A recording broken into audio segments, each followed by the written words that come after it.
Assalamualaikum warahmatullahi wabarakatuh, sedulur bangsa dan setanah air. Jumpa lagi di channel Jagat Lopitu. Semoga dalam keadaan sehat, tak kurang satu apa, rahmah barokah salam Allah surahkan untuk kita semuanya. Kiai Haji Maduddin Usman Al-Bantani memberikan gambaran penuh pokok mengenai tesis mengenai manuskrip kitab nasab terkait dengan Pak Alawi. Barangkali ada pengurus PWNU Banten kok masih ada yang menjadi muhibin, bahkan membawa Pak Alawi Kabib, maka disemprot oleh Kiai Maduddin Usman Al-Bantani. Lebih jelasnya mari kita simak videonya. Sekali lagi mohon maaf dari harga mati Nusantara kita. Assalamualaikum warahmatullahi wabarakatuh. Assalamualaikum warahmatullahi wabarakatuh.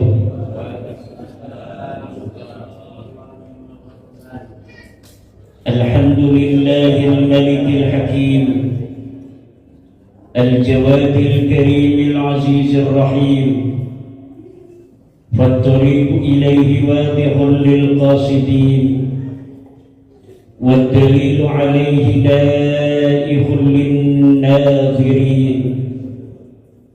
Wassalatu wassalamu ala sayyidina Muhammadin wa ala alihi wa sahbihi at-tayyibin at-tahirin. Ya Hayyu ya Qayyum ya Hannan ya Mannan ya Dayyan ya Sultan ya Dzal Jalali wal Ikram. Amma ba'du fa ya ashabal fadail, hadaratil mukarramin, guru kita bersama Rais Suriah PWNU Banten Abu Yaki Haji Tubagus Abdul Hakim, guru kita bersama Abu Yaki Haji Aliman Anwar, Kiai Haji Sambas Atmaja, Kiai Haji Khazinatul Asrar, Kiai Haji Yamli, dan para kiai-kiai yang lain yang hadir, baik yang di atas maupun yang di bawah, kiai semua, bahkan banyak Suriah juga yang duduk di bawah. Kiai Rahmatullah Fattani, Profesor Dr. Kiai Haji Wawan Wahyuddin, dan seluruh para Suriah PWNU Banten yang saya muliakan, Ketua PWNU Banten Kiai Haji Bunyamin Hafid beserta seluruh jajaran Tanfidiyah PWNU Banten, juga seluruh ketua lembaga, ketua Banom Muslimat NU, ibunda yang hadir. Mudah-mudahan senantiasa muslimat diberikan oleh Allah kekuatan untuk senantiasa mendampingi muslimin nahdiyin. Amin. Ketua DPW Ansor, ketua lembaga-lembaga PWNU Banten, baik dari RMI, karena walaupun saya ketuanya, ada sekjennya itu yang harus dihormati juga. Nyalon kalah sebab. Juga ketua dari Laksudam, ketua KKNU dan lain sebagainya. Hadirin hadirat ma'asyiral muslimin rahimakumullah. Ibadah puasa adalah sebuah proses. Pengumuman akhirnya nanti di hari kiamat. Mana puasa kita yang diterima, mana puasa yang tidak diterima, tidak ada yang tahu hanyalah Allah Subhanahu wa ta'ala. Nanti diumumkan oleh Allah melalui malaikat di akhirat. Tetapi sebelum pengumuman akhir itu ada quick count. Ada quick count yang bisa menjadi sebuah dalil bagi kita untuk mengetahui hasil sementara puasa kita. Apa hasil quick count-nya? La'allakum tattaqun, takwa kepada Allah Subhanahu wa ta'ala. Sebelum kita Ramadan, kemudian kita masuk bulan Ramadan. Setelah bulan Ramadan, apa yang terjadi dengan takwa kita? Apakah takwa kita ini akan bertambah? Apakah takwa kita ini akan berkurang? Itu adalah quick count daripada hasil pahala Ramadan yang kita kerjakan sepanjang bulan Ramadan. Nanti hasil akhir diumumkan oleh malaikat. Apakah hasil akhirnya ini sesuai dengan hasil quick count? Ini kita tunggu nanti. Yang jelas kemungkinan besar hasil akhir yang diumumkan oleh malaikat di hari kiamat tidak akan berbeda jauh dengan hasil quick count.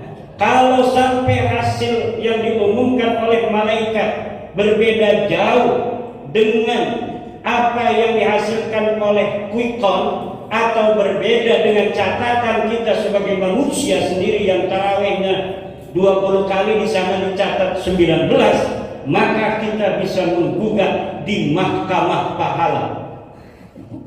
Tidak usah demo-demo, kita cukup nanti di mahkamah konstitusi yang ada di akhirat.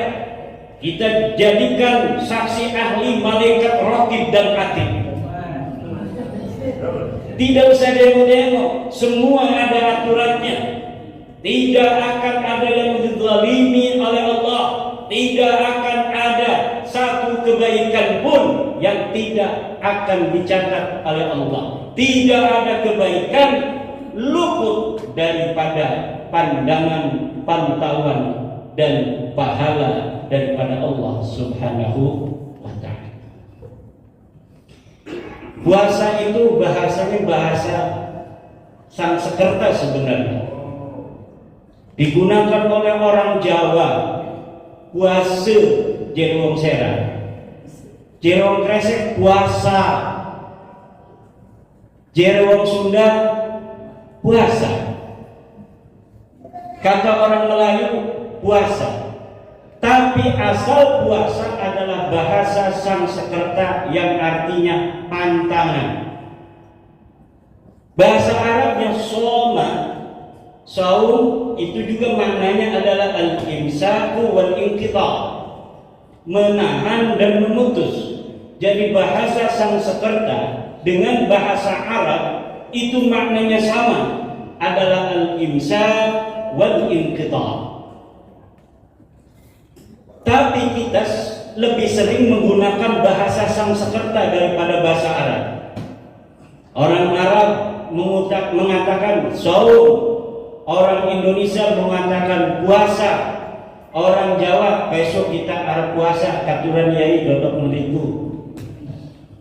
Jere wong menes isukan puasa dah. Isukan puasa dah, eta puasa. Kata orang Indonesia, besok kita puasa. Nawaitu shoma ghadin dimaknai dengan niat saya berpuasa. Kenapa ini bahasa Sanskerta yang lebih dekat ke Hindu ini lebih banyak digunakan oleh orang Indonesia daripada bahasa saum? Seperti juga sembahyang itu lebih sering digunakan oleh orang Nusantara dibanding dengan kata salat. Hanya di Banten yang saya tahu kata salat itu lebih akrab daripada kata sembahyang. Tapi kalau sudah masuk ke Cirebon, ke Jawa Tengah, ke Jawa Timur, itu mereka lebih akrab dengan bahasa sembahyang. Lafaz Allah saja untuk kiai di Jawa Timur, di Jawa Tengah itu sering melafazkannya walaupun mereka orang yang fasih dengan Allah. Ini Islam model apa seperti ini? Ini adalah Islam tipologi Nusantara. Islam yang memiliki tipologi kekhasan khusus yang berbeda dengan tipologi Islam di Timur Tengah, di Eropa, di Afrika, dan di belahan bumi lainnya. Apa itu Islam Nusantara? Islam yang hadir, berartikulasi, berakulturasi dengan budaya-budaya Indonesia sejak diintrodus oleh para aulia-aulia yang menyebarkan agama Islam di tanah Nusantara. Interaksi yang tiada henti antara ajaran Islam yang universal ajaran Islam yang universal itu tidaklah ajaran Arab. Ajaran Islam yang universal itu bukanlah ajaran Timur Tengah. Ajaran Islam universal adalah ajaran Islam ilahiyah samawiyah yang datang dari Allah Subhanahu wa ta'ala. Cuma kebetulan Nabi Muhammad adalah orang Arab. Jadi ketika Allah Subhanahu wa ta'ala perintahkan sholat misalnya, maka ada hubungan relasi ekosistem antara perintah sholat itu dengan lingkungan sekitarnya yang menggunakan tradisi-tradisi dan peradaban Arab. Maka ketika diperintahkan sholat dan sholat itu haruslah menutup aurat, maka orang Arab yang biasa pakai sorban, orang Arab yang biasa pakai jubah, sholatnya pakai jubah dan pakai sorban. Yang menggunakan baju tang, maka orang Cina sholatnya menggunakan baju tang. Ketika Islam bergeser ke India, orang India menggunakan baju sherwani, maka orang India ketika sholat menggunakan baju sherwani. Ketika bergeser ke Indonesia, Indonesia menggunakan sarung, kepalanya pakai peci, maka ibadah sholat dilaksanakan dengan sarung dan peci. Islam universalnya sama, sholat 5 waktu, syarat-syaratnya harus menutup aurat, tetapi perbedaan geografi klimatologi mempengaruhi tipologi khusus bagi daerah-daerah yang dimasuki Islam, sehingga membentuk sebuah tipologi Islam yang di Indonesia menjadi Islam Nusantara. Jadi apa yang kita baca dari hadis-hadis yang ada di Bukhari, yang ada di Muslim, yang ada di Tirmidzi, yang ada di Abu Dawud, yang ada di Nasa'i, yang ada di Ibnu Majah, itu di dalamnya ada ajaran-ajaran Islam yang universal. Di dalamnya pula ada ajaran-ajaran Islam yang telah berkelindan, yang telah berakulturasi dengan budaya-budaya Arab. Maka menurut Nahdlatul Ulama, ini kita para ulama harus mampu memilah mana sebenarnya itu ajaran Islam yang universal dan mana itu yang sebenarnya hanya merupakan hubungan timbal balik yang tiada henti antara ajaran Islam yang universal dari Allah dengan budaya-budaya setempat, dalam hal ini budaya Arab. Maka ketika sholat ini dibawa ke Indonesia, jadinya sholat seperti kita, pakai sarung, pakai peci. Ketika zakat fitrah di Madinah itu menggunakan kurma, maka ketika orang Indonesia zakat fitrah, tidak ada yang zakat fitrah kurma, tapi zakat fitrahnya adalah beras. Di mana beras? Karena makannya beras. Makan korma 1 kilo pun tidak akan merasa kenyang orang Indonesia itu. Jadi sekarang ini ketika Nahdlatul Ulama menyebarkan, bukan hanya di Indonesia, prototipe tipologi Islam Nusantara ini kini mulai dibawa ke luar negeri, dibawa go internasional, di mana negara bangsa itu menjadi sebuah keniscayaan di dalam the new order sejak peristiwa perang dunia yang kedua, di mana batas-batas negara sekarang ini sudah menjadi jelas diatur oleh PBB. Indonesia batasnya dari Sabang sampai Merauke. Tidak bisa orang Malaysia kemudian tiba-tiba menyerang Indonesia begitu saja. Kenapa? Karena ada perjanjian dari PBB. Berbeda dengan masa lalu. Kalau masa lalu siapa saja yang kuat, kita bisa menguasai negara manapun yang kita inginkan. Gajah Mada bisa menguasai daripada Thailand, bisa menguasai daripada Malaysia, Singapura, Brunei, dan negara-negara Asia Tenggara lainnya. Tetapi hari ini yang semacam itu tidak bisa dilakukan, bahkan oleh satu negara yang menjadi polisi dunia, negara Amerika Serikat sekalipun. Tidak bisa negara sekelas Amerika Serikat sekalipun tiba-tiba datang kepada suatu negara, kemudian dia mengklaim bahwa negara itu bagian daripada negaranya.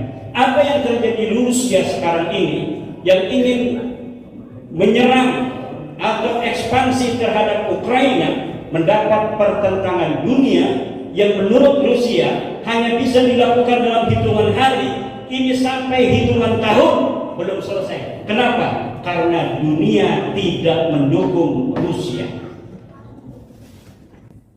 Makanya bagaimana dunia ini kemudian ditata dalam keharmonisan?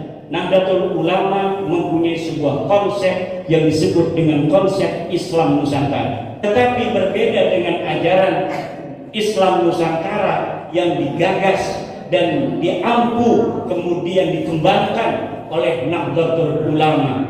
Sampai saat ini apabila negaranya di dunia ini semua seperti negara Pancasila dan mayoritasnya baik agama Islam maupun itu agama non-Islam, seperti Nahdlatul Ulama Islam Nusantara yang memiliki tawassul, tawazzun dan i'tidal, kemudian dasar negara sebuah bangsa itu seperti Pancasila, di mana ada di sana kemanusiaan yang adil dan beradab, ada ketuhanan yang Maha Esa, semua agama diakui, semua agama dilindungi, sampai yang telepon Allah pun tidak ditangkap.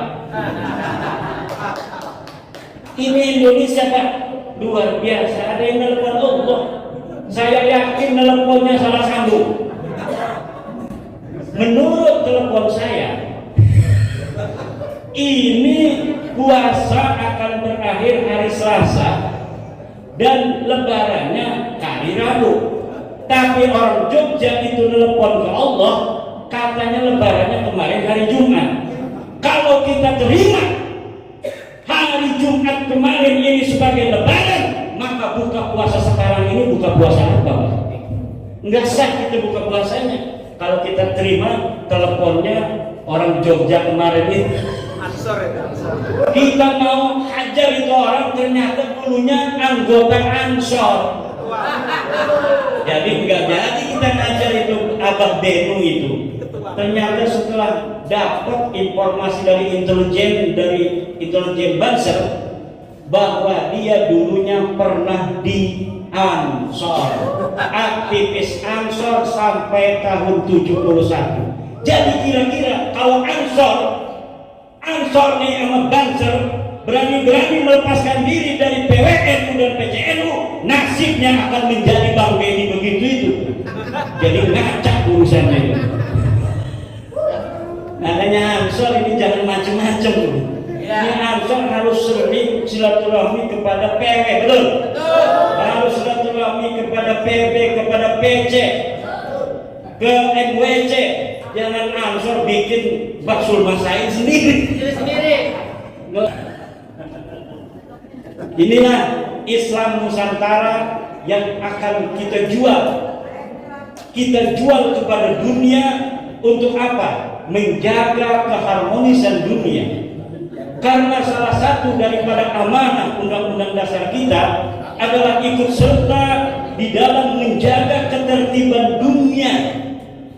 Ikut serta dalam menjaga ketertiban dunia. Dan NU sebagai elemen terpenting dari bangsa Indonesia, di mana 53% umat Islam yang ada di Indonesia mengaku dirinya sebagai umat Islam yang berafiliasi terhadap Nahdlatul Ulama. Maka apabila Nahdlatul Ulama bersikap tentang paham keagamaan tertentu, ini akan signifikan efeknya bagi kebangsaan dan kenegaraan di Indonesia ini. Makanya menurut Ibnu Khaldun Ibnu Khaldun dalam kitab Al-Muqaddimah, demikian juga Asy-Syahristani di dalam kitab Al-Milal wan Nihal, demikian pula Clifford Geertz di dalam bukunya Islam Observer mengatakan bahwa perbedaan geografi dan perbedaan klimatologi mempengaruhi watak manusia yang hidup di atasnya. Dari situ pula didapati bahwa Islam yang universal ini seperti air yang apabila dibawa ke cangkir akan seperti cangkir, dibawa ke gelas akan seperti gelas. Di mana tipologi gelas tidak bisa air ini dipaksakan airnya menjadi baku, airnya seperti air cangkir dimasukkan ke gelas, pecah gelasnya bos. Ini pula yang terjadi di Arab. Ini pula yang terjadi di Arab. Arab itu juga berbeda-beda. Arab di Timur Tengah beda dengan Arab di Maroko. Arab di Timur Tengah beda dengan Arab di sebelah laut, yaitu di Yaman. Di Yaman itu Arabnya Arab Aribah, Arab asli, keturunan Qahtan. Kalau di Timur Tengah, yang di Saudi, di Hijaz, itu Arabnya adalah Arab Musta'ribah, keturunan Ismail. Arab Qahtan yang ada di Yaman seperti ini. Di sini ada Al-Qatiri. Mana Pak Haji Al-Qatiri? Ini orang Arab asli. Ini kalau di tes DNA hasilnya J1 ini. Orang Arab daripada Aribah minimal J. Kalau Ba'lawi ini bukan Arab Aribah, bukan Arab Musta'ribah, orang Arab aja bukan. Sudah di tes DNA 180 orang Ba'lawi di tes DNA itu hasilnya dia bukan orang Arab Aribah Yaman, bukan orang Musta'ribah Hijaz. Orang mana? Mbuangin Nine. Langsung terus. Ternyata mereka pendatang di Yaman, kemudian di sana mereka mengaku sebagai keturunan Nabi besar Muhammad sallallahu alaihi wasallam. Wajib bagi umat Islam untuk menolak mereka mengaku sebagai keturunan Nabi. Kenapa? Getih mesti dulu, mesti periksa. Bengen mah hanya dengan tesis saya. Tesis mah adalah istihad. Istihad itu dhannun qawiyun, berbeda dengan periksa darah. Kalau periksa darah seperti sekarang ini sudah 180 orang Ba'lawi kabin kuis tes DNA, hasilnya semuanya tidak ada yang keturunan Arab. Mereka hasilnya keturunan Kaukasus yang ada di pinggiran Iran, Turki, dan Turkmenistan. Disitulah mereka ada. Musik pada kewakilan dengan tes DNA lebih takut daripada kepada Allah Subhanahu wa Ta'ala. Mudah-mudahan dengan aja betul-betul baik. Ini kenapa? Menjaga kemuliaan nasab Rasulullah hukumnya wajib. Menjaga kemuliaan nasab Rasulullah hukumnya wajib. Manin tasaba ila ghairi abihi wa huwa ya'lamu annahu ghairu abihi fal jannatu 'alaihi haram. Siapa orang yang menisbatkan diri kepada bukan ayahnya sedangkan dia tahu bahwa itu bukan ayahnya, maka surga adalah haram. Tapi kalau Ba'lawi ini G mah waduh. Waduh, betul ngara-ngara baca. Aja ngaku-ngaku keturunan Nabi Ibrahim aja bukan.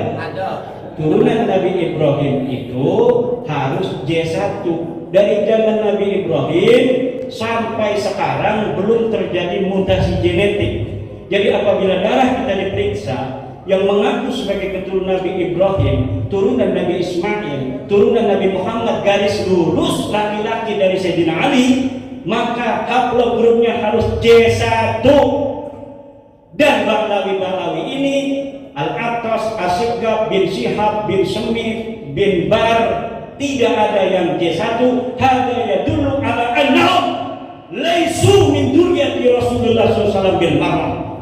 Dan barang siapa orang yang sudah terang benderang seperti matahari di siang hari begini masih mengakui mereka sebagai turun Nabi, maka mereka sama dengan mendukung orang yang sedang bermaksiat kepada Allah Subhanahu wa taala.